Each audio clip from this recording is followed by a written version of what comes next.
Bienvenue à l'émission Femmes investir ou investir. Bienvenue dans ce nouvel épisode de Femmes s'investir ou investir, l'émission où la voix des femmes trouve son pouvoir, son audace et sa vérité. Aujourd'hui, on reçoit une femme ambitieuse, courageuse, mais surtout très déterminée. Elle décide de courir non pas après le salariat, mais de courir après son bonheur, le bonheur des autres. Elle se reconvertit en prothésiste angulaire et en formatrice. Bonjour Noélie. Bonjour. Comment vas-tu? Je vais bien. Alors, pour toutes les personnes qui ne te connaissent pas, Noélie, Oui. est-ce que tu peux prendre 2 minutes pour présenter la merveilleuse femme que tu es aujourd'hui et la femme très déterminée que je connais? Ok. Écoute, tu as déjà pris la parole, tu as déjà parlé de quelque chose, de plusieurs choses importantes. Mais de mon vrai nom, je me présente, je me nomme Kofi Noélie Amlan-Charol. Okay. Je suis ivoirienne de nationalité et prothésiste angulaire. D'accord. Alors, Noélie fait ça timide, mais Noélie a un parcours académique très intéressant. Ouais. Est-ce que tu peux juste rappeler ton parcours après le bac, à partir du bac, jusqu'à ce que tu arrives en France? Ah, ok. J'ai eu le bac. Déjà, le bac, je l'ai passé en candidature libre. Ok. Voilà, je l'ai passé en première. Donc, j'ai eu mon bac en première. Et ensuite, j'ai décidé de m'inscrire à UUA. C'est une université privée en Côte d'Ivoire, Institut Université d'Abidjan, parce que j'avais beaucoup d'opportunités. Il y avait beaucoup d'opportunités là-bas, des partenariats, des bourses et tout. Et du coup, j'ai fait ma licence 1 en droit général, licence 2 en droit général. Et en licence 3, il y avait un partenariat qui s'appelait Erasmus. Donc, il fallait candidater. Et comme j'étais meilleure aussi à l'école, j'étais bien. Je pense que tous les gens qui vont m'écouter, ça, j'étais bien. Et donc, j'ai candidaté et j'ai été sélectionnée pour faire le programme. C'était une mobilité internationale, une mobilité européenne qui s'appelait Erasmus. Donc, j'ai été sélectionnée. Et en même temps, j'ai été sélectionnée pour faire un autre programme français qui s'appelait Champollion. Donc, c'était très sélectif parce qu'il fallait prendre les meilleurs. J'ai été sélectionnée là-bas. Donc, dans 2 systèmes en même temps. Mais j'ai choisi Erasmus parce que c'était une bourse, c'était tout frais payé et je suis partie. Donc, une fois que j'ai été sélectionnée, je suis arrivée en France. J'ai fait ma licence 3. Okay. Voilà, je suis arrivée en janvier 2020 et j'ai fait ma licence 3 ici, donc à l'université de Nantes. Ça s'est très bien passé. C'était compliqué, c'était dans la période de Covid, mais j'ai pu valider mon année et voilà, j'ai eu ma licence 3 en droit public. Par la suite, j'ai décidé de rester. Donc, j'ai candidaté à la fac, j'ai été sélectionnée à l'université de Metz. Donc, là-bas, j'ai commencé à faire un master 1 en droit public. Et oui, un master 1 en droit public. Par la suite, j'ai eu mon master 2 en droit public, option contrat public. D'accord. Voilà, donc j'ai commencé dans la 2e année de mon master, j'ai commencé en master en droit de l'immobilier public, mais je n'ai pas terminé. Et voilà, je me suis concentrée sur mon master. Et j'ai eu un master en droit public, option marché public. D'accord, et tu as commencé le travail? Oui, par la suite, j'ai pas galéré. Par la suite, j'ai déjà mon master 2, je l'ai fait en alternance. Et ensuite, j'ai eu du travail. Voilà, donc j'ai fait une alternance en contract management. C'est un peu comme la gestion de projet. C'était dans l'infrastructure ferroviaire et dans le BTP. Donc, j'ai travaillé sur des projets comme le projet Charles de Gaulle Express, le projet EOL.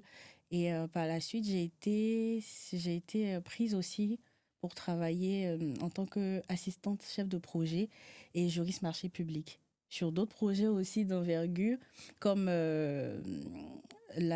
pour travailler sur la ligne 14. D'accord. Voilà, sur le SMR de Champigny. Donc là-bas, j'ai travaillé en collaboration avec d'autres équipes comme Aegis, Eiffage et plein d'autres encore.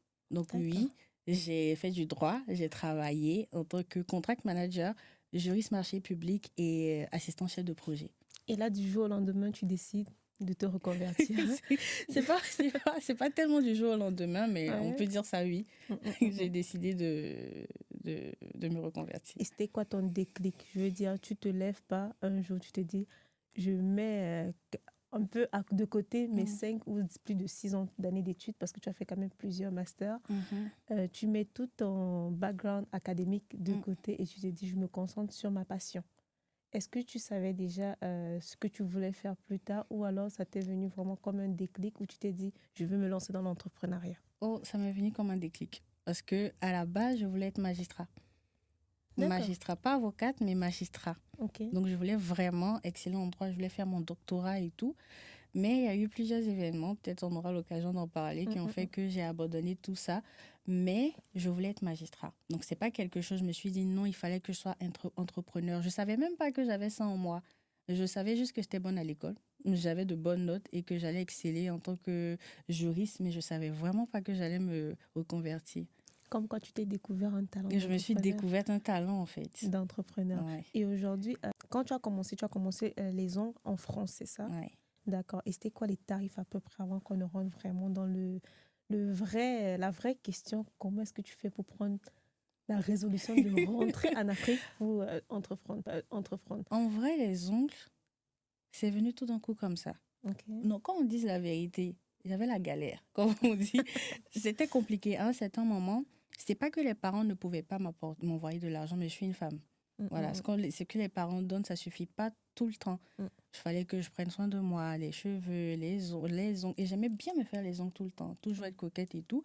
Et quand on arrivait dans la période de Covid, il n'y avait plus forcément des prothésistes open pour faire les ongles. Donc ça me faisait mal en fait de ne pas pouvoir faire mes ongles. Je mettais du vernis, mais c'était pas ce que je voulais. Donc je suis rentrée en Côte d'Ivoire. Je pense il y avait la possibilité de rentrer, je ne sais plus quand, mais je suis rentrée et j'ai cherché en fait à rencontrer, à être dans un centre de formation et tout, je sais pas, pour faire les ongles rapidement. Je voulais juste apprendre comment faire le gel. Voilà, pour celles qui connaissent faire le gel, parce que je savais pas comment faire. Et j'avais une appréhension du gel, comme quoi c'est une matière très épaisse qu'on met sur les ongles, dont j'aimais pas. Mais je me suis dit, je vais apprendre, parce que visuellement, souvent, on voit des trucs qui sont bien. Donc, j'ai fait une formation rapide avec une prothésiste enfin, c'était une recommandation. Elle est venue à la maison, m'a formée sur 3 jours rapidement. Et j'ai appris en fait à mettre le gel sur les capsules. Ok. Voilà. Donc, quand je suis venue en France, j'ai continué à faire ça toute seule. Et je me suis rendu compte que j'arrivais à faire des trucs pas mal sur les ongles. Je faisais sur mes copines et tout. Et il y a une copine qui m'a dit, mais essaie de faire ça sur les ongles parce que ce que tu fais, c'est bien. Donc, dans les débuts, j'étais très, très débutante. J'avais même pas tout mon matériel et tout. Mais j'arrivais quand même à faire des petits trucs. Je me suis dit, pourquoi pas essayer? Donc, j'ai commencé à en parler. Une personne, ah, je peux te faire les ongles et tout. Et dans ce temps-là, je faisais tout, mais vraiment tout, avec déco, avec tout, à 20 euros. Ah. Donc, 20 euros, c'est rien. Et en plus de ça, je me déplaçais. Donc, je me rappelle, à l'époque, j'avais une cliente. Elle habitait à Boissy, Saint-Léger. Et moi, j'habitais à Évry. Donc, normalement, c'est 2 heures de route. C'est 2 heures. Franchement, si voilà, il y avait des perturbations et tout, c'est 2 heures de route. Donc, j'allais aller, retour. Quand je revenais, j'étais fatiguée. J'avais plus le temps donc pour 20 euros. Pour 20 euros, je prenais toute une journée. Mais par la suite, j'ai continué. Déjà, elle aimait bien ce que je faisais. Donc, chaque mois, je lui faisais les ongles. Et j'ai continué. Je ne sais pas pourquoi est-ce que je continuais, mais je continuais quand même à faire. C'était rien. Ça n'arrondissait pas mes fins du mois parce que je pouvais avoir seulement que 3 clientes dans le mois. Ça te fait 60 euros. 60 euros, c'est pratiquement rien. Mais je continuais parce que j'étais contente en fait de savoir que j'arrivais à faire quelque chose d'autre à part l'école. Tu vois, à part l'école, j'avais mon petit talent à moi. Donc, j'ai continué. Même à l'époque, je faisais des tresses. En fait, je faisais un peu tout. Je faisais des tresses, je faisais des ongles. Mais ce sont les ongles qui m'ont plu. Et j'ai continué. Une fois, j'ai fait les ongles de quelqu'un. Elle en a parlé à d'autres personnes. Et c'est comme ça. J'ai commencé à avoir 4-5 clients dans la semaine et tout. Et c'est comme ça que c'est parti. Et un jour, tu t'es dit, je vais rentrer en Côte d'Ivoire pour continuer. Oui. Mais avant que tu ne prennes la décision, je suppose que tu es quand même rentré en Côte d'Ivoire pour voir comment ça se passait là-bas, ou alors la décision est vraiment venue depuis ici? En fait, à cette époque, je ne réfléchissais pas forcément à rentrer en Côte d'Ivoire et à développer mon business là-bas. Au début, je voyais juste quelque chose pour m'arrondir les fins du mois. Donc, je ne visais pas forcément à... Voilà. J'étais toujours focus sur mon objectif d'être avocate, d'être magistrat, mais pas être forcément entrepreneur. Et à un certain moment, j'ai vu que je faisais bien. moi, je suis quelqu'un, j'aime me démarquer. Quel que soit ce que je fais, je ne vais pas dire démarquer seulement, mais j'aime attirer l'attention de façon très positive. Donc, je me suis dit, aujourd'hui, j'ai décidé de faire les ongles. Mais je peux rendre ça de façon très professionnelle. Mm. Et j'ai commencé à chercher à me documenter. Donc, je me documentais, je regardais les prestations en fait des autres pays et tout. Je suis tombée sur le profil des pays russes, de l'Europe de l'Est et tout. Et j'ai vu que ça n'avait rien à voir avec ce que je faisais. C'est vrai que les gens aimaient ce que je faisais, mais moi, je me disais que je pouvais faire mieux. Mm. Je trouvais qu'il y avait quelque chose qui manquait. Et j'ai joué la curieuse. Je suis allée me former chez une prothésiste française. Et là, j'ai vu l'importance de la formation. Parce que quand on va sur YouTube, oui, ils te diront fais ça, fais ça, fais ça. Mais en gros, il y a de petites astuces que tu n'auras jamais si tu ne te formes pas. Donc, c'est en formation que j'ai compris. Et là, j'ai eu le déclic de me dire que déjà, j'ai compris que j'aimais ce que je faisais. Et j'ai compris que je pouvais aller loin avec ce que je faisais, si je faisais bien. Donc, c'est là que j'ai commencé à réfléchir. Est-ce que je ne vais pas commencer à mettre ça en Côte d'Ivoire? Mais si je rentre en Côte d'Ivoire pour faire, il faudrait que je sois présente. On me disait, oui, crée ton institut et tout, ton salon, tu prennes. Mais je ne voulais pas, je voulais être là. Parce que je me dis, si je fais mon business derrière, ce n'est pas moi. Les gens ne feront C'est pas ça. comme je veux. Donc, j'hésitais à me lancer. Et une année, j'ai décidé de faire une masterclass en Côte d'Ivoire. La masterclass, en fait, avait pour objectif de me faire connaître. Déjà, qu'on puisse se dire que, ah, il y a une fille qui est quitté en France qui fait les ongles. Mon objectif, c'était juste qu'on puisse voir que je fais quelque chose de différent. Exactement. Je ne disais pas que je suis meilleure parce qu'il y a du talent, mais je faisais quelque chose de différent. Et je voulais que les gens sachent que je fais quelque chose de différent. Ça se voit. Ça se voit par mes finitions. Parce que je demandais aussi à mes clientes, pourquoi est-ce que vous venez chez moi et pas chez quelqu'un d'autre? Et ça me disait tes finitions, ta manière de faire. Et en fait, souvent, on vient, mais on vient sans modèle et tu arrives à nous faire quelque chose de bien. Tu vois, donc je voulais qu'on puisse savoir que je fais les ongles et qu'on puisse voir que c'est quelque chose que j'aime. Donc j'ai fait la masterclass. C'est de là, en fait, que les gens ont commencé à regarder un peu c'est qui Mosiane, c'est qui et tout et tout. Et à cet instant, j'ai commencé à développer mon esprit, à me dire que je vais créer mon centre de formation. De la même manière que aujourd'hui, en termes de make-up, on s'est dit, en termes de make-up, je vais aller me former au Nigeria et je vais aller faire les pauses au Nigeria. J'ai envie qu'on puisse se dire qu'en Côte d'Ivoire, il y a un centre de formation pour les ongles. Parce que ça existe en Europe de l'Est. Moi, je suis allée me former en Italie. Et j'ai vu que là-bas, on prend vraiment au sérieux le truc parce que c'est un métier.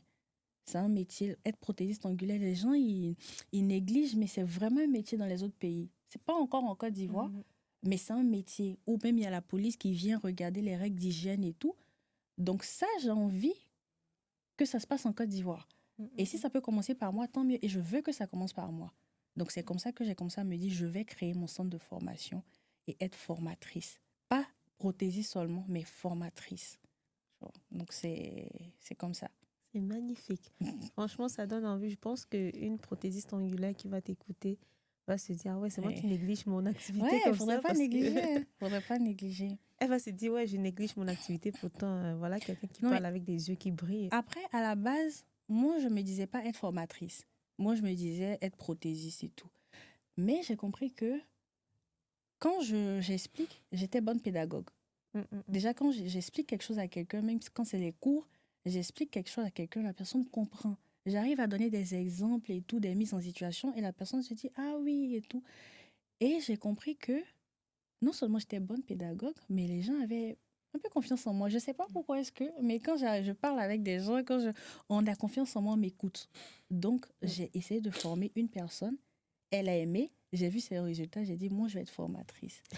Tu vois, donc c'est comme ça. C'est magnifique. Ouais. Et aujourd'hui, tu te décris comme étant quelqu'un d'organisé, de déterminé, mais surtout avec une grande confiance en toi. Tout ça te vient. Oui. Ça, il n'y a personne qui peut me l'enlever. Je ne sais pas qui est-ce qui va me faire croire le contraire. J'ai une grosse estime en moi et puis j'ai beaucoup confiance en moi. Je ne sais pas. Avec tout ce que j'ai enduré, je ne pense pas qu'actuellement, il y a vraiment quelque chose qui puisse me casser.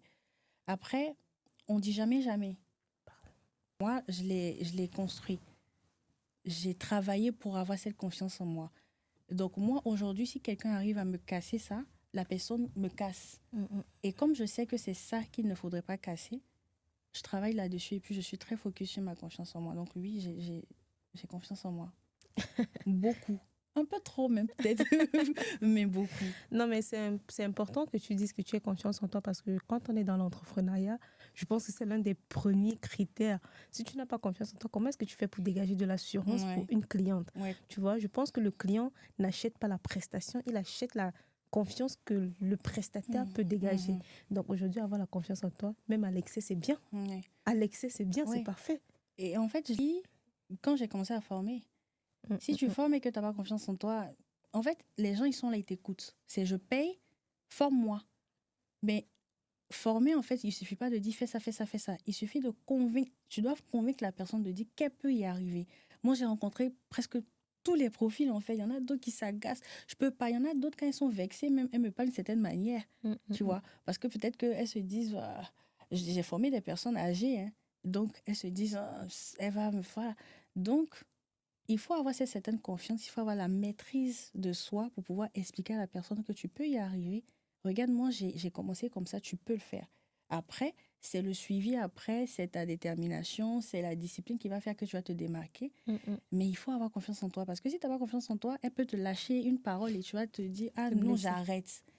Donc, oui, ça, il le faut. Hein. Il faut avoir C'est ça. confiance. Et toi, quelles ont été pour toi les plus grosses difficultés de... Je veux dire, même quand tu as lancé ton entreprise, je pense qu'il pouvait quand même avoir un décalage entre, par exemple, le côté administratif.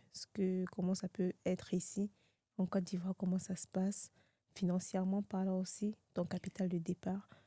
C'était quoi tes difficultés? Sur le tas, quand je suis rentrée, je ne me suis pas posé des questions. Parce que je me suis dit, si je commence à me poser des questions et que je demande, par exemple, l'avis d'autres personnes, ils me diront, non, mais t'es folle, en fait, reste. Oui, bien sûr. Tu vois, j'ai essayé même quand je suis allée, parce que je suis partie un peu plusieurs fois en Côte d'Ivoire cette année. Quand je suis partie, j'essayais de dire un peu à mes copines et tout et tout. La seule qui m'écoutait, c'était ma grande sœur. Parce qu'elle est entrepreneur comme moi. Donc, elle savait que j'étais passionnée. Donc, elle, en fait, à chaque fois, elle me fait rire, c'est la cadette, elle s'appelle Roxane. Elle, en fait, on est pareil. C'est-à-dire, je peux me réveiller la nuit en train de réfléchir à mon business et tout. Je cause avec ChatGPT, souvent. Donc, Notre meilleure amie. Oui, à 2h du matin, je peux être en train de réfléchir. Une fois, à 2h du matin, j'étais en train de causer, de réfléchir à des business et tout. Et je vois, il y a une lumière en haut. Tu vois. Donc, je regarde la lumière en haut, je vois que c'est ma grande sœur. Elle dit, mais tu dors pas? Elle dit, non, je suis en train de réfléchir avec ChatGPT. Elle dit, mais moi aussi, je suis en train de réfléchir. Et on causait pour dire qu'elle et moi, on se comprend. Donc, elle me comprenait. Et elle, donc, c'est le petit avantage que moi, j'ai eu. De me dire que j'arrive, mais je sais que je ne serai pas toute seule. Et tu as pris où ton capital de départ pour te dire que tu te lances? Et aussi même pour faire tes formations. Parce que je pense que là, tu es formatrice aussi. Ouais. Donc, ce n'était pas que le capital pour lancer les ongles, mais il y avait aussi le capital pour déclarer ton entreprise. En gros, moi, j'ai jamais voulu compter financièrement. En fait, j'ai pas eu cette culture-là j'ai pas eu cette habitude-là de vouloir demander de l'argent. Tu vas demander de l'argent, aide-moi financièrement, aide-moi.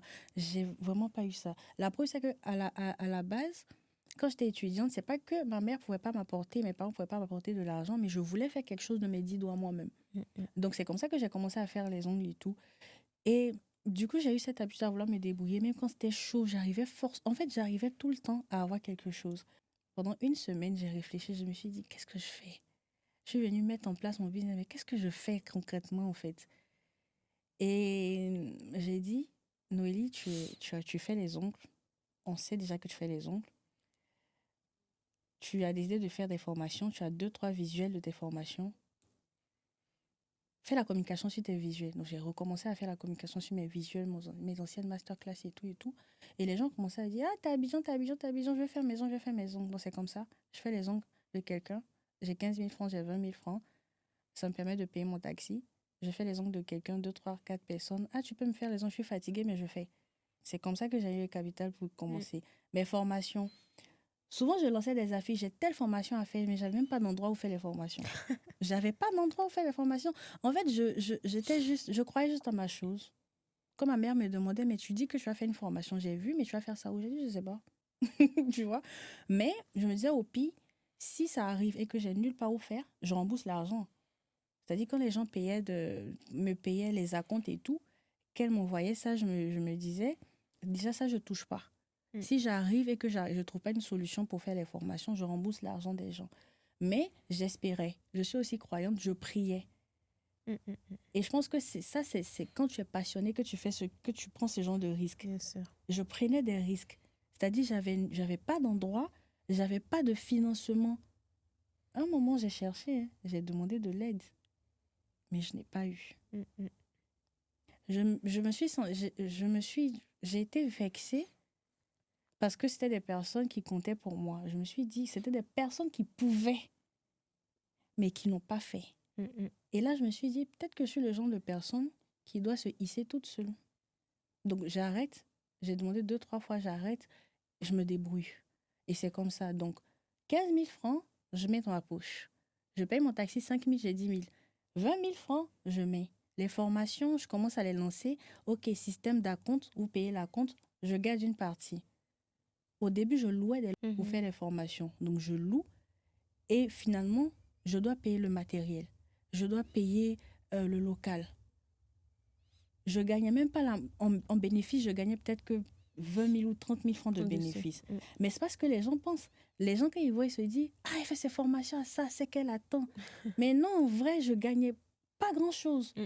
Mais ce que je gagnais, je me disais, si cette fois-ci, j'ai pu avoir 2-3 personnes, la prochaine fois, peut-être, j'aurai 3-4 personnes. Et au fur et à mesure, jusqu'à maintenant, je ne loue plus de local. Tu as ton propre local? Oui. Et va, dis donc. J'ai mon propre local. C'est la persévérance, c'est la foi et puis c'est la détermination. Ça fait combien de temps que tu le fais, tes formations concrètement en Côte d'Ivoire? De façon très, très officielle, il y a quelques mois. Quelques mois, c'est combien? À peu près. On va dire, j'ai fait une formation de groupe. Sur mes réseaux sociaux, j'ai fait une formation de groupe de presse en Nils en août. Il y a 3 mois, 4 mois là. Ouais. Cette année, j'ai fait beaucoup d'allers-retours. Ah ouais. Tu vois, j'ai fait beaucoup d'allers-retours. J'avais déjà fait une formation, j'avais déjà fait une masterclass l'année dernière. En fait, les choses se sont enchaînées tellement rapidement. J'avais déjà fait une masterclass l'année dernière. J'ai formé 3 personnes. Voilà, j'ai formé 3 personnes. Après, j'ai fait... j'ai formé 3 après. En fait, quand je comptabilise tout, avant la formation de presse j'étais à peut-être 15 personnes de former en groupe. Je ne vois pas de façon... Et puis, à 3 personnes individuellement. Mais c'était encore un peu mélangé, c'était un peu dans le vague, je n'avais pas de suivi et tout. Donc, quand on me demande, ça fait combien de temps que tu formes, j'ai envie de dire que ça fait quelques mois. Parce que ça fait quelques mois que je professionnalisais le truc. Franchement, ça, c'est encourageant en tout cas. Parce que ça se voit que tu as quand même beaucoup cru à ta vision. Ouais. Et comme tout entrepreneur, tu n'as pas réfléchi avant de faire. Je veux dire, tu ne te poses pas 1000 questions. C'est dans ta tête, tu agis. Tu sais, ça, c'était vraiment compliqué pour moi. Parce que même ma masterclass, au début, ma mère, quand j'ai parlé dans la masterclass, elle était hésitante. Mais tu veux faire la masterclass, pourquoi? En fait, elle ne comprenait pas encore. Et moi aussi, je comprenais ma chose. Je me disais, je veux faire parce que, tu sais, en Côte d'Ivoire, si tu n'as pas un nom, on ne te connaît pas. Moi, je dis, mais c'est qui en fait? Elles ont déjà leur prothésie, c'est qui? Toi, tu veux faire masterclass, c'est quoi? Donc, j'ai fait ça, je crois. J'ai fait l'entrée gratuite, non? Oui, j'ai fait ça gratuitement. Mais quand tu fais une masterclass entrée gratuite, mais le coin, l'endroit, la nourriture, il faut que tu payes. Bien sûr. Et ça, j'ai payé. Et j'ai voulu faire les choses en grand. J'ai loué une salle. La salle, j'ai loué à 1 million. Ouais. Avec la sono et tout. À fond propre. Oui, à fond propre. Je me suis dit que avec la communication que je fais et tout, je visais au moins 100 personnes allaient venir. C'est l'erreur que tout le monde fait parce que je me suis dit, moi, je connais des personnes, j'ai mes amis, j'ai la famille et tout. Même si c'est des inconnus qui vont venir, mais je sais que peut-être dans ma famille, dans mes amis, il y aura au moins 50 personnes. C'est ça. C'est exactement ça. Et le jour de la masterclass, ma soeur est venue, elle est toujours avec moi, elle est venue j'étais en train de me maquiller, elle m'a dit, le nombre de personnes que tu as prévu, il n'y a pas le nombre de personnes. Mais reste calme, sors, dis ce que tu as à dire. Ceux qui sont là vont écouter. On va t'écouter. C'était même pas la moitié de ce que j'avais prévu. Et là, quand je suis arrivée, quand j'ai commencé à parler, j'ai ma vidéo, là, je me nomme Noélie Kofi, je suis géniale et tout et tout. Mais en fait, je tremblais parce que j'ai regardé la salle et puis j'ai dit, mais waouh. Donc, si tu décides de te lancer en tant qu'entrepreneur et que tu te dis, tu comptes sur tes Tes amis proches. ou bien tes trucs, tu vas te mordre les dents. Mm, mm, mm, mm. Parce que c'est comme ça que j'ai pensé. Voilà. Donc oui, j'ai énormément perdu. C'était compliqué. C'est tout ça, en fait, j'ai perdu. J'ai perdu. Je pense que on devrait normaliser même le fait de perdre en entrepreneuriat. Parce que c'est quand tu perds beaucoup que tu te rends aussi compte que tu peux gagner derrière ça beaucoup. Parce qu'aujourd'hui, les personnes qui sont venues sont des personnes qui ne te connaissaient peut-être pas, mais qui vont, tu vas voir, avec une telle facilité, relayer ce que tu fais, avec beaucoup d'énergie, beaucoup de conviction, parce qu'elles croient en toi, peut-être plus que les gens qui sont autour de toi. Tu vois, moi, je me dis, en entrepreneuriat, les gens qui sont autour de toi t'ont toujours vu comme la petite Noélie intelligente, brillante à l'école. Ne connaissent pas la casquette de Noélie entrepreneur. Donc, du coup, ils n'ont pas encore la facilité de te faire confiance avec la même conviction que celle qu'on a connue avant. Du moins, je veux dire, le décalage, il est trop grand, tu vois. Ce qui fait que les gens qui vont facilement croire en toi, remarque bien, c'est les gens qui ne te connaissent pas. Parce que eux, ils viendront te voir directement avec la Noélie sûre d'elle, avec la Noélie qui a directement changé d'un cadre. Et c'est OK. On n'en veut pas aux autres parce que c'est l'humain, c'est comme ça, c'est naturel. Mais justement, l'entrepreneuriat t'ouvrira des portes que toi, ça, tu n'aurais même pas pu ouvrir ces portes. Mais c'est ce que j'expérimente parce que, tu sais, après, j'ai été vexée. Je me suis dit, mais il y a des personnes qui m'ont dit, mais quand tu arrives à Abidjan, je fais les ongles. J'ai jamais vu ces personnes. J'ai jamais vu ces personnes. Non, tu vas me faire les ongles. Non, j'ai jamais vu. Franchement, tu es forte et tout. Oui, j'ai eu des soutiens. J'ai eu du soutien des copines et tout qui m'ont relayé, qui ont posté et tout. Mais les vrais soutiens, c'est-à-dire les personnes qui ne font que parler de moi. Parce que quand je reçois de la clientèle, quand je demande, mais tu m'as connu par qui? C'est pas des personnes que je connais. Bien sûr. Souvent, je cherche les noms, j'ai dit non, c'est tel ami qui m'a... Je connais même pas la personne. Ce sont ces personnes-là qui viennent faire les ongles. Actuellement, j'ai des clientes, j'ai commencé à faire les ongles en 2020. J'ai des clientes depuis 2020 qui me suivent jusqu'à présent. Et quand je suis allée récemment à Abidjan, j'ai fait les ongles, une dame, elle a pris rendez-vous. Elle m'a dit, je veux tel modèle. Elle m'a envoyé la photo. J'ai regardé la photo, j'ai dit, mais ça, c'est quelque chose qui me dit quelque chose. Oh, la fille est là. Je sais pas, elle est un peu comme moi. Mais j'ai pas percuté que c'était moi.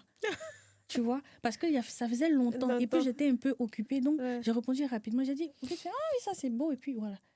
Et le jour qu'elle est venue, elle s'est assise. Elle m'a dit, tu me reconnais pas? Je la regarde, j'ai dit, non, madame, désolée. Elle m'a dit, mais tu m'as fait les ongles pour mon mariage en 2020. J'ai dit, mais non. Elle m'a dit, mais oui. Incroyable. Et que je suis venue m'installer en Côte d'Ivoire. Et quand j'ai vu que tu étais là pour tes formations, j'ai dit, tu me fais les ongles.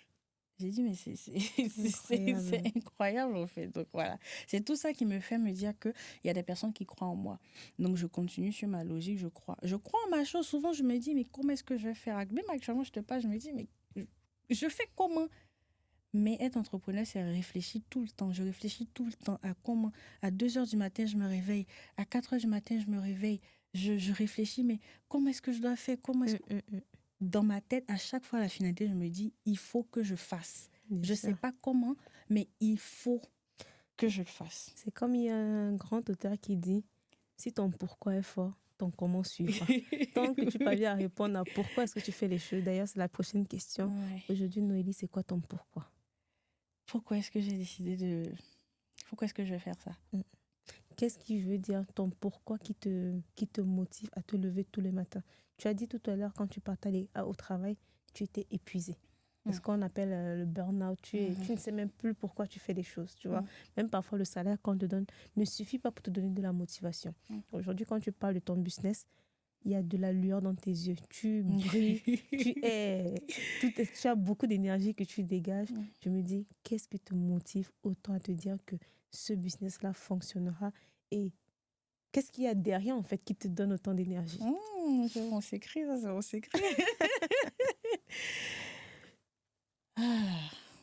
J'ai pris la décision en 2025. Ok. Faut dire que 2025 a été une année, j'ai eu beaucoup de frustration. Mm. J'ai eu beaucoup de coups.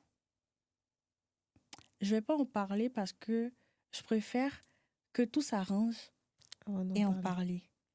Mais c'était une accumulation de beaucoup de choses qui allaient me faire perdre la tête. Et dans cette période, la seule chose qui me mettait bien, c'est de me lever le matin, de faire les ongles de mes clientes.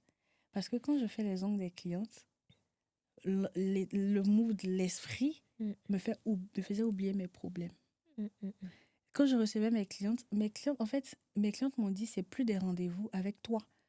C'est des séances entre filles. Parce que quand elles arrivent, elles aiment ma personnalité. Je suis quelqu'un, je pense que je suis très drôle. je suis très drôle. Donc, quand elles arrivent, elles passent tout leur temps à rire et tout et tout. Et ça me faisait un peu de lueur, un peu de bonheur dans toute cette pénombre que j'avais.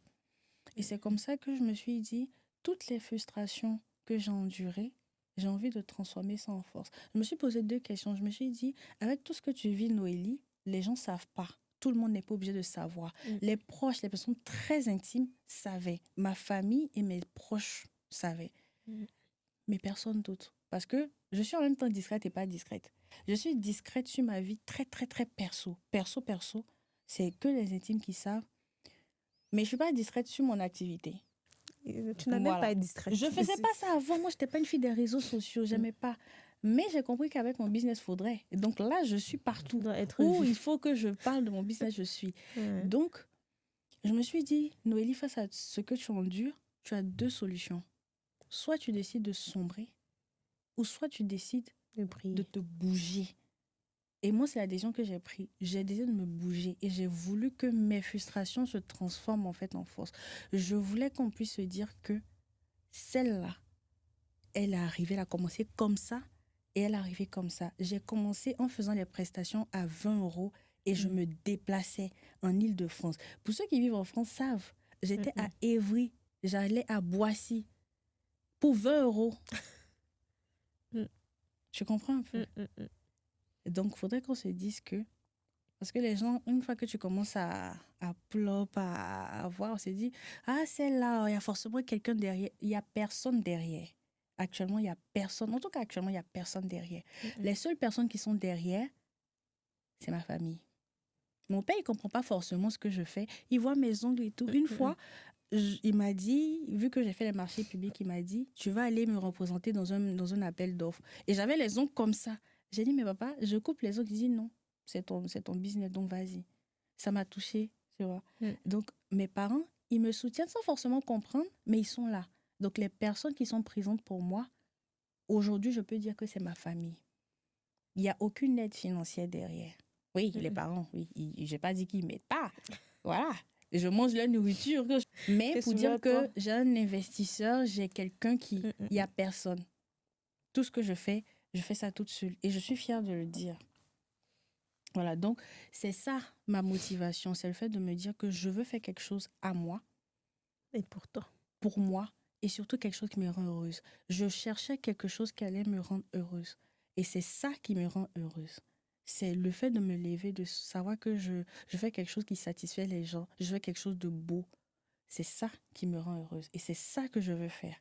En gros, tu crées ton bonheur, du bonheur aux autres. J'ai créé mon bonheur. J'ai décidé de créer mon bonheur. Et ça, c'est quelque chose que je ne faisais pas avant.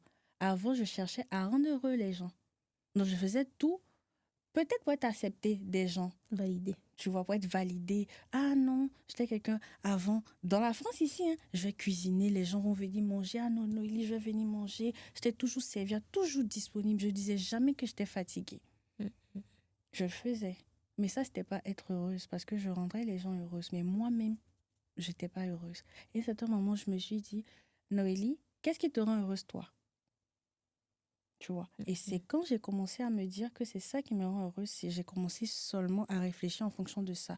Je fais les choses, actuellement, je fais quelque chose. Ça n'a pas besoin d'avoir un sens pour quelqu'un. Je m'en fous excuse-moi, mais je m'en fous de ce que les gens vont penser. Actuellement, je m'en fous de ce que tout le monde pense. Je fais les choses. Si tu as entendu quelque chose de moi, dis-toi que si j'ai fait, c'est parce que ça m'a rendue heureuse.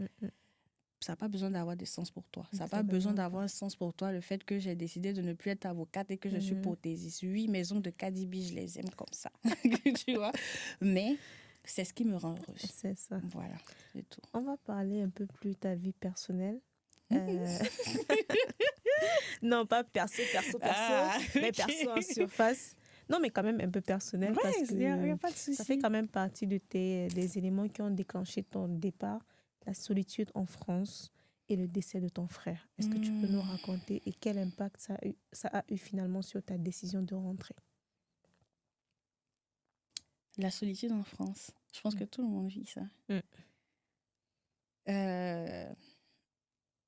Déjà, je vis en Côte d'Ivoire.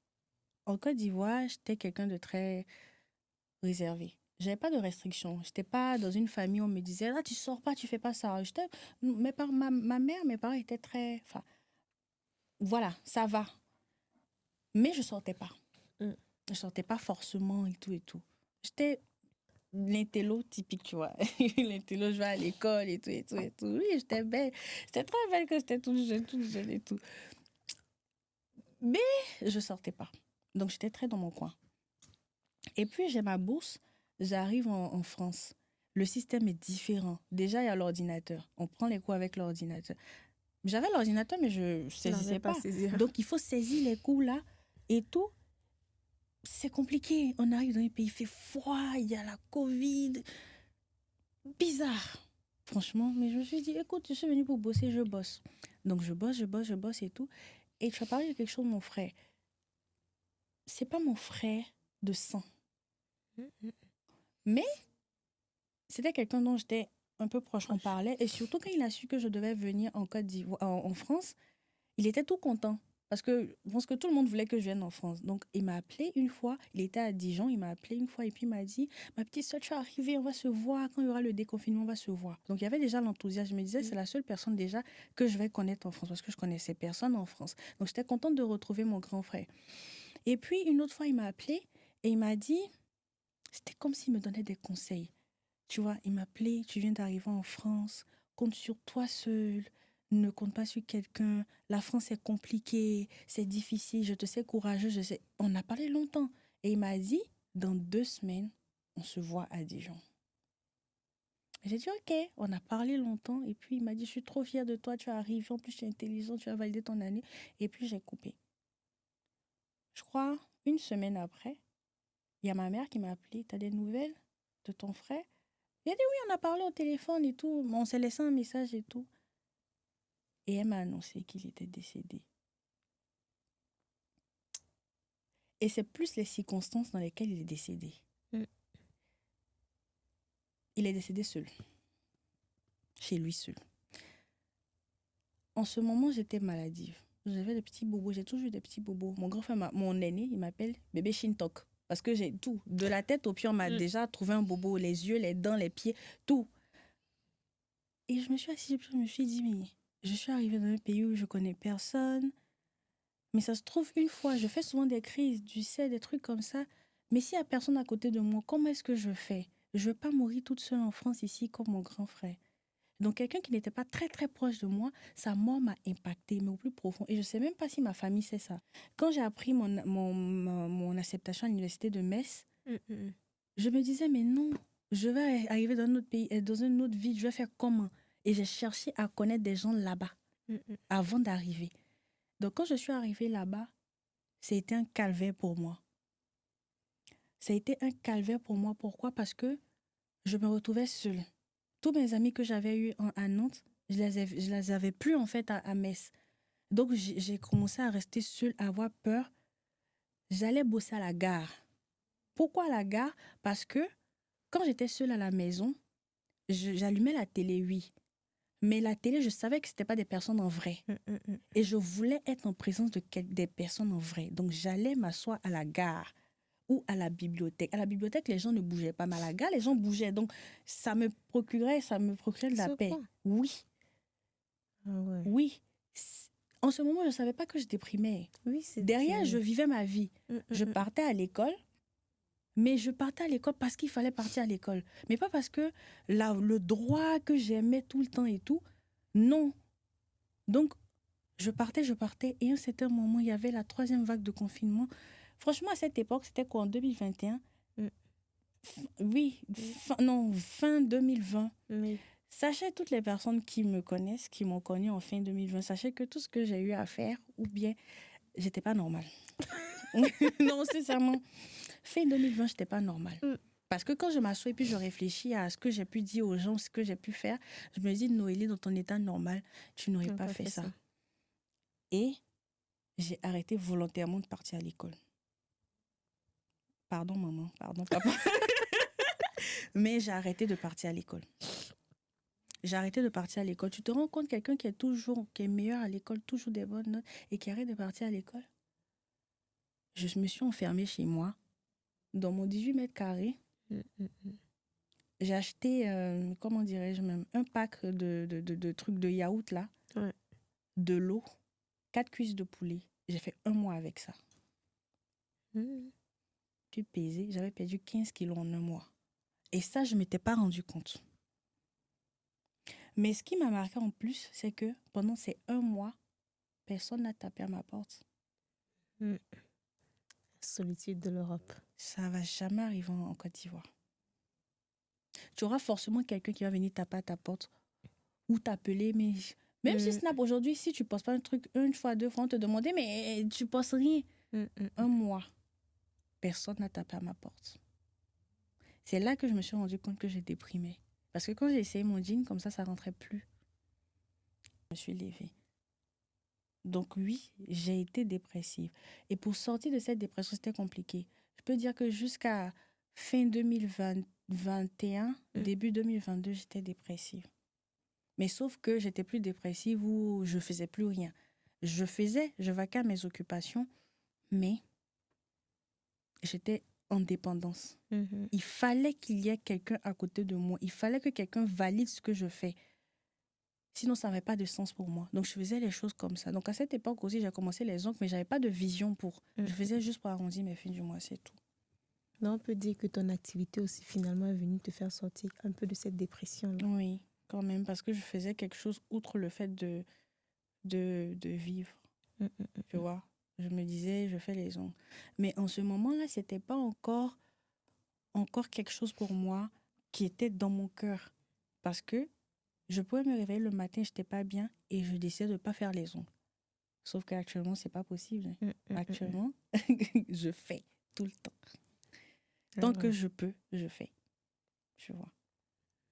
Donc, tu dirais que cette situation est un peu, finalement, fait partie des éléments qui ont constitué finalement ton déclic pour toi. Parce que je me dis, la déception, la solitude, que ce soit même la dépression, finalement, tu vois, je me dis, à cette époque, tu étais Noélie sans être Noélie.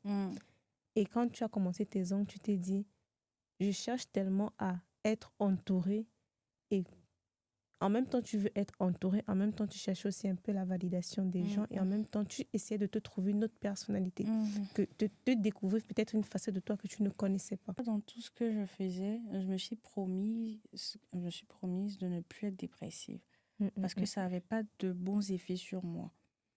J'étais comme une bénie oui-oui. Je n'étais pas d'accord avec des trucs, mais juste en me disant que si je dis la vérité à la personne risque de partir et je me retrouvais seule, je ne disais pas. Et je souffrais intérieurement. C'est comme ça que j'ai vécu pendant plusieurs années. Sans que forcément des gens remarquent. Mais moi seule, avec du recul maintenant, je sais que c'est ce qui se passait. Tu vois. Sauf que, en ce moment-là, je conditionnais mon bonheur à la présence de quelqu'un, amical ou dans une relation. Il fallait que quelqu'un soit là pour que je puisse me sentir heureuse. Je n'avais pas d'hobby. Je faisais rien d'autre. J'acceptais tout. Et quand j'ai commencé à sortir de la dépression et quand j'ai commencé à être la vraie Noélie, ça a commencé à poser problème. Naturellement. Parce qu'à la base, ça ne rien de te poser de problème. Pourquoi tout d'un coup comme ça, tu décides de parler s'il y a quelque chose qui te dérange, qui est pas normal, hein? Mais juste parce qu'avant je validais, ça a commencé à devenir un problème. Et c'est là que j'ai commencé à savoir ce que je voulais et que je faisais les choses qui me plaisait. Et à faire la paix avec toi-même. Et à faire la finalement. paix avec moi-même et à savoir ce que je veux, à être heureuse. C'est tout. En faisant un pas en arrière on sort de cette période triste parce qu'aujourd'hui, je suis fière de voir la Noélie affirmée, la Noélie sûre d'elle Ouais. et la Noélie qui veut tout déchirer. Oui. La Noélie qui a tellement d'ambition et qui, je te souhaite, ira très très loin. Ouais. Aujourd'hui, si tu dois Merci. nous projeter dans 5 ans avec ton centre de formation, Mm. pour que je me dise, toutes les personnes qui vont nous écouter, ce qui est bien avec le podcast, c'est que ça ne se périme pas, ça n'a pas de date de péremption.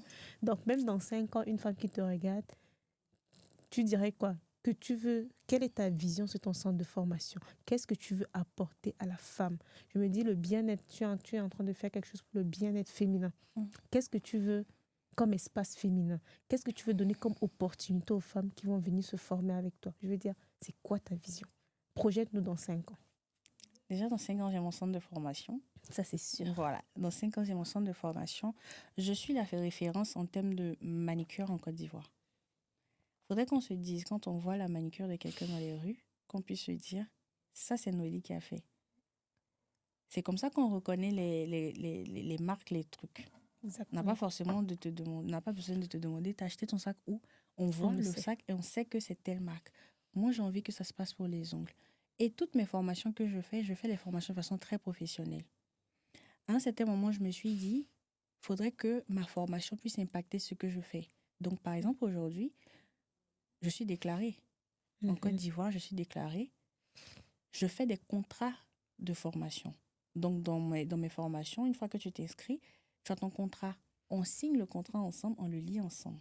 J'ai des fiches d'évaluation, j'ai des fiches de suivi. Donc, tout est carré. Si tu fais une formation avec moi, tu sors de là professionnel.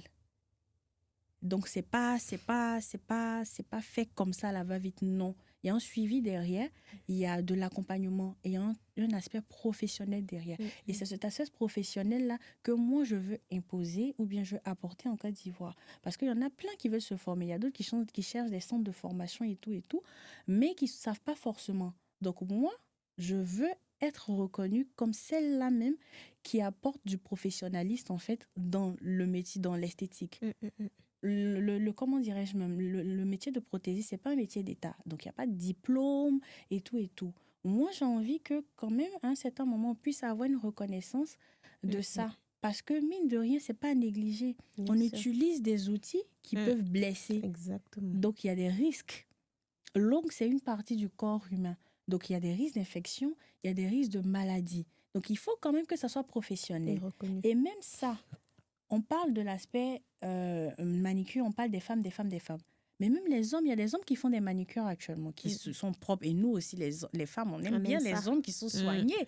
Donc oui, faire les ongles, pour moi, en fait, c'est pas seulement faire des extensions. Oui, actuellement, oui, c'est vrai. J'ai fait des trucs bling-bling. Mais c'est pas forcément faire des extensions, c'est aussi prendre soin de l'ongle naturel. Il y a des personnes qui n'aiment pas des faux ongles, il y a des personnes qui n'aiment pas des décos. Elles veulent juste être propres, avoir de belles repousses et tout. Ça, je le fais. Je suis prothésiste ongulaire, donc spécialisée aussi dans le traitement de l'ongle naturel. Donc, c'est pas seulement, c'est pas un truc à négliger comme ça, oui, c'est rien. Oui, je suis nail artiste, je fais des trucs assez ouf sur les ongles, mais je traite aussi l'ongle naturel. Donc, quand tu me dis projeter dans 5, comment je me projette dans 5 ans en tant que centre de formation qui va apporter du professionnalisme, en fait, à la chose. À ce qui est d'être prothésiste ongulaire, à être technicienne des ongles et tout. Et comment est-ce que j'aimerais qu'on me voit aussi dans 5 ans comme celle-là qui a cru en sa chose, qui a cru en sa chose, qui était déterminée et qui a voulu être heureuse et a fait ce qui lui était bien, c'est-à-dire qui a fait ce qui était bien pour elle. Je prends toujours 2 exemples. Le premier exemple, c'est des exemples que j'ai collés, j'ai ancré ça dans ma tête et ça m'a permis de prendre des décisions. Tu passes dans la rue ou tu passes quelque part et tu vois un homme, une femme avec un dromadaire. Ok? Si l'homme, il marche à côté de sa femme avec le dromadaire, à côté en train de marcher avec la laisse, quelqu'un dira, mais ils sont fous. Pourquoi est-ce qu'il ne s'asseye pas sur le dromadaire ou bien pourquoi est-ce qu'il ne met pas la femme sur le dromadaire pour avancer? Ça, c'est un avis.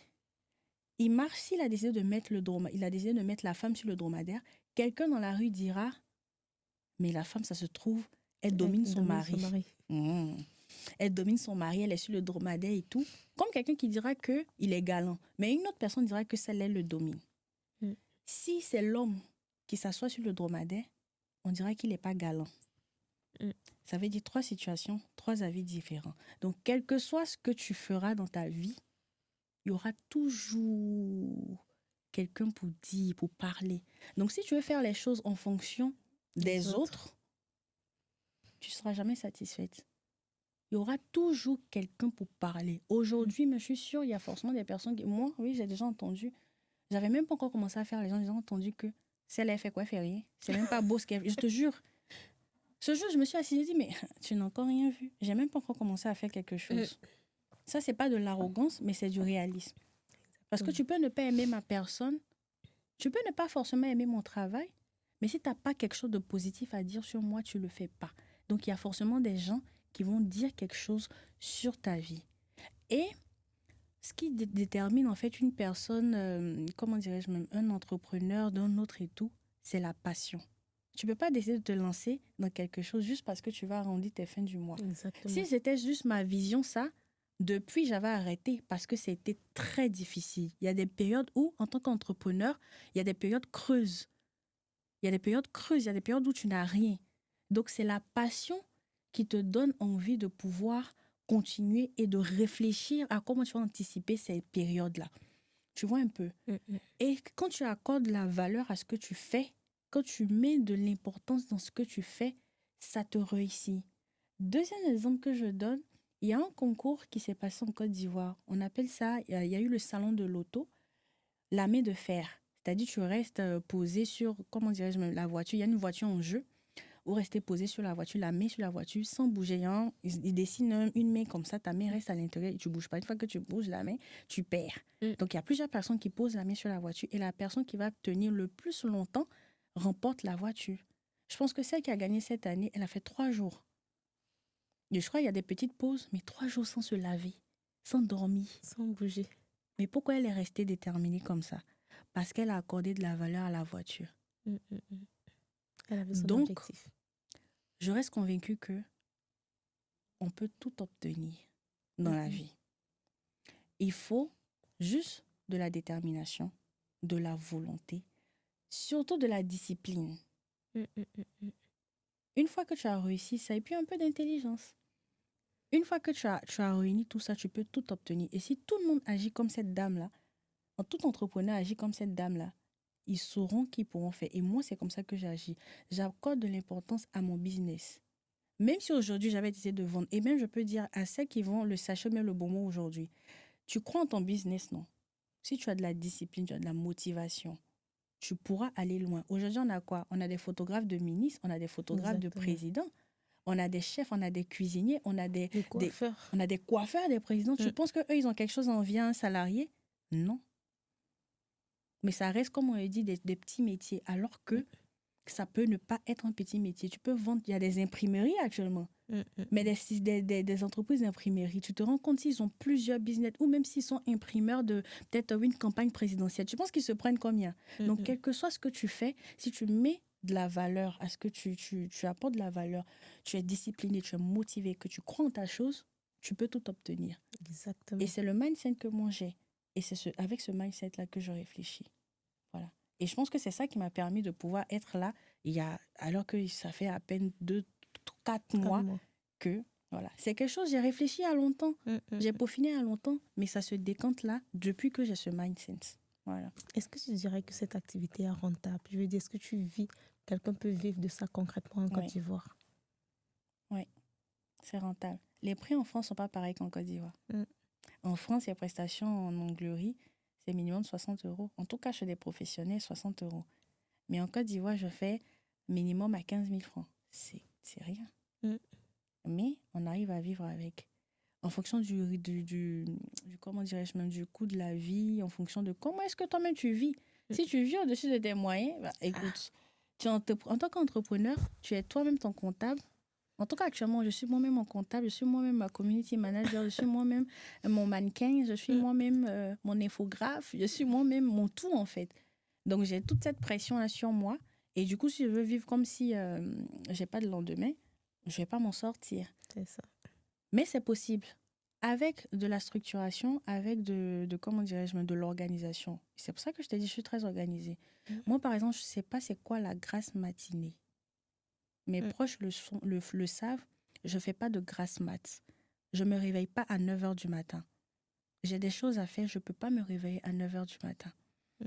Je me réveille tous les jours, au plus grand tard, si je suis très fatiguée, à 7h.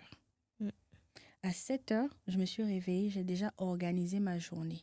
Donc, dans la journée, je sais ce que j'ai à faire. Il peut y avoir des imprévus, mais je sais que si je me suis réveillée le matin, j'ai ça à faire. Et je vis comme ça. C'est vrai, c'est un rythme assez carré, mais ça ne me dérange pas parce que c'est comme ça que je suis. Parce que j'ai pas envie qu'on m'écrive, me dit oui, je m'avais dit tel jour, tu dois me donner ça. Non, j'ai tout calculé. Si je t'ai pas donné, c'est parce que j'ai pas voulu. C'est parce que j'ai pas voulu. Si je t'ai pas répondu, c'est parce que j'ai pas voulu te répondre. C'est comme ça. Mais après, ça veut pas dire que c'est juste que je suis pas très message. Ouais. Voilà, je suis juste message quand c'est mon business. En effet. Voilà. On priorise. En tout cas, Noélie, tu as tellement de choses à dire, Oui. mais malheureusement, le temps. Ah là là. Fais les ongles. Du coup, sur quoi est-ce qu'on te contacte? Les femmes qui te regardent, qui passeront en Côte d'Ivoire, certainement. Sur quelle plateforme est-ce que tu es le plus joignable? Comme ça, on mettra dans les commentaires pour celles qui veulent te contacter, même pour des formations. Oui. Et je suppose que bientôt, peut-être, tu feras des formations à distance aussi. Oui. Parce que ça, c'est totalement possible en aujourd'hui. ligne. Les réseaux sociaux sont là pour nous faciliter la tâche. Actuellement, c'est plus facile de me joindre sur mon numéro de téléphone. Okay. Donc, il y a aussi WhatsApp. Voilà. Okay. Donc, je ne sais pas si je te le dis là où on va le mettre. Je vais le mettre dans les commentaires. Donc, toi, ça ne te dérange pas de mettre sur... Non, ça ne me dérange pas. Mon numéro de téléphone qui est WhatsApp. Je suis aussi présente sur tous les réseaux sociaux. Je suis présente sur Instagram, donc à Mosiane, c'est mon nom. TikTok, Mosia Beauty. Parce qu'avant, comme je faisais les ongles, les cheveux aussi, je faisais tout. Donc, Mosia Beauty. Sur Facebook, Mosia Beauty. D'accord. Sur TikTok, Mosiane. Donc, je suis disponible partout. Après, si c'est pour des formations, de poser des questions, je privilégie plus Instagram. Snap, les messages peuvent partir. Facebook, ça reste. TikTok, on ne peut pas faire de notes vocales. Souvent pour expliquer. Donc, mieux, voilà, Instagram. Instagram. Ou WhatsApp alors. WhatsApp, voilà. D'accord. En tout cas, Noélie, c'était... personnellement, je me sens enrichie par tes dires. Ça se voit que tu dégages beaucoup d'énergie. Et c'est d'ailleurs l'une des raisons pour lesquelles j'ai voulu te rencontrer parce que quand on a une amie en commun, une phrase, tu devrais l'interviewer. Et quand je t'ai appelée, toutes les conditions étaient réunies pour qu'on ne se retrouve pas aujourd'hui. Mais quand on a parlé, j'ai senti qu'il y avait quelque chose. J'ai senti que tu dégageais tellement d'énergie et ton énergie, elle est contagieuse. Ton énergie et puis ta force, ta détermination. Il y a des choses que tu n'as peut-être pas dit là sur la vidéo et que je sais, mais qu'on ne le dira peut-être pas aujourd'hui. Mais je sais que tu iras très très loin. C'est pas possible que quelqu'un avec autant de détermination s'arrête à milieu de chemin. Je pense que quand Dieu te met un projet dans le cœur, c'est parce qu'il estime que tu as la tête et l'énergie pour porter cette couronne. Et toi, ton dossard est tellement fort. Je veux dire, ton épaule, ta cambrure, ta posture est tellement haute que c'est pas possible que tu n'ailles pas loin. Amen. Mais je te souhaite en tout cas, d'ici l'année prochaine, on se verra en Côte d'Ivoire. Je viendrai en Côte d'Ivoire. L'année prochaine, tu viens? Je suis là en Côte d'Ivoire. Je suis là. Il y a trop de choses à faire en Côte d'Ivoire. Et on va faire de très belles choses en Côte d'Ivoire. Merci. Parce que tu fais partie de ces femmes-là qui ont choisi de venir sur cette émission pour parler pour les femmes. Et je sais que tu vas impacter les femmes. Ton centre de formation, je te le souhaite en tout cas que ce soit une référence pour la Côte d'Ivoire. Amen. Et pourquoi pas à l'international? Oui, pourquoi pas faire des franchises? Oui. Tu vois? En tout cas, je vais te laisser dire un dernier mot. Pour les personnes qui t'écoutent, pour les personnes qui se sentiront inspirées par ton parcours et même celles qui se posaient des questions. Est-ce que tu peux les rassurer ou peut-être pas les rassurer? Dis tout simplement ce que tu as envie de dire. J'ai envie juste de dire que tout le monde n'a pas fait comme moi. Voilà. Moi, je suis quelqu'un, j'aime les risques. Je pense que c'est un gros risque que j'ai pris. Après, comme je l'ai dit, je suis quelqu'un, j'aime pas avoir les regrets. C'est ça. Je préfère plutôt faire les choses plutôt qu'avoir des regrets pour dire j'aurais dû. Non. Quand tu recherches quand tu crées ton bonheur, que tu veux quelque chose et que tu n'as pas besoin de validation de quelqu'un, tu fais les choses en fonction de toi. Tout compte fait, il n'y aura personne pour te dicter ta vie. Les gens, ils vivent. Hein. Aujourd'hui, on meurt, on s'en va, on enterre et tout. J'ai compris quelque chose. La vie est éphémère. Tout est éphémère. C'est-à-dire, même... c'est-à-dire, on vit, on fait son temps sur la terre et on part. Donc, c'est pendant ton moment sur la terre. Tu ne sais même pas tu es sur la terre pendant combien de temps. Donc, tant que tu as la possibilité de faire quelque chose, fais-le. Fais-le tant que tu as la possibilité. Si tu sais que tu te structures et tout, tout le monde n'a pas cette envie de se lever pour dire « Ah oui, je le fais ». Moi, je ne vis pas en fonction de la validation de quelqu'un, même pas de mes parents. Et je n'ai aucune attente. Actuellement, avant j'avais, parce que j'étais dépendante un peu, actuellement, j'ai aucune attente, même pas de ma famille. Même pas de ma famille parce que ils ont un devoir de parents, d'être là et tout.